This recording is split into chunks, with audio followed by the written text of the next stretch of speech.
Hello and welcome to Clear Skies Astro. I'm Gustavo Maestre. Now this is a video I could not wait to make. A few months ago I was curious if I could build a telescope rig that simulated equipment that I typically use but was built from spare parts that I had just laying around. The great news is yes, I was able to do it, hence the birth of my Frankenstein rig.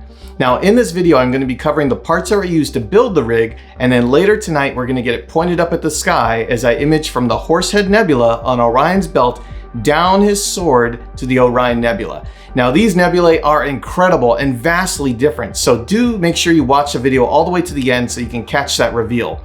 Now if this is your first time watching Clear Skies Astro, welcome, and please do pop that subscribe button as we push for 500 subscribers. And also, I don't want you to miss out on any time we image with the Frankenstein rig. And then also, I'm preparing to image the C2022 E3 ZTF comet that's currently in our solar system. With that being said, allow me to introduce you to Frankenstein.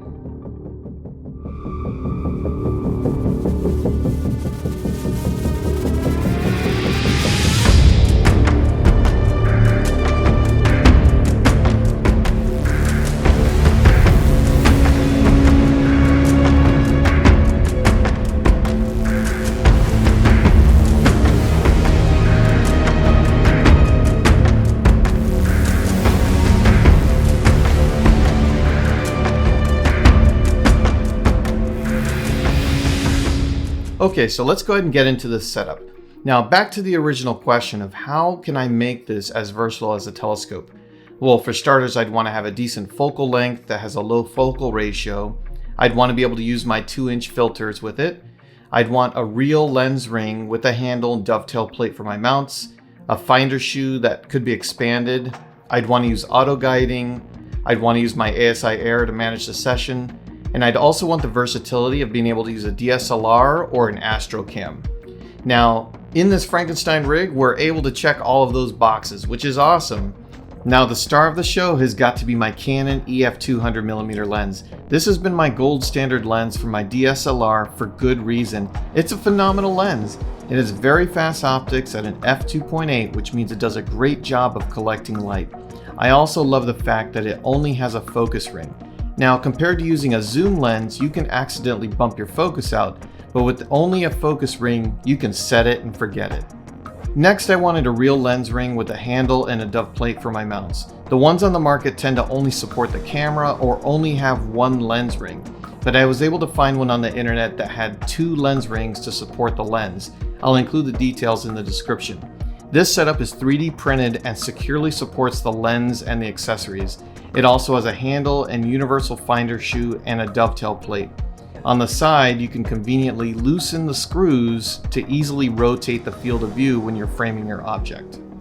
Inserted into the finder shoe, I've added the Astromania Tri-Finder scope mount. This gave me the extra finder shoes I needed for my accessories. It's a great finder shoe, and going with a Tri-Finder, I have room for my accessories so they aren't crammed at the top. Now, using one of those finder shoes, I've mounted my ZWO ASIAIR for the session management. I cover it in more depth in my Horsehead video, so be sure to check that out. On the other finder shoe, I've added my 30mm guide scope and the ASI 120mm mini guide camera.